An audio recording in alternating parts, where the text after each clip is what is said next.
Are you worried that your WhatsApp account might be hacked? Here's how to check. Open WhatsApp, tap Settings, then tap Linked Devices. If you see devices you don't recognize, that means someone else might be logged into your account. Tap the device and log it out immediately. Next, go back to Settings, tap Account, then tap Two-Step Verification. If it's not already on, set up a PIN. This makes it much harder for anyone to hack into your account. Watch for warning signs like getting a verification code text you didn't request, messages you didn't send showing up in chats, or friends telling you they got strange messages from you.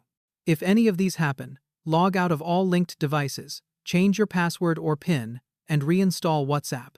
If you still can't access your account, contact WhatsApp support. And that's how you can check if your WhatsApp has been hacked and secure it again. If this helped, don't forget to subscribe. It really helps me keep making quick security tips for you.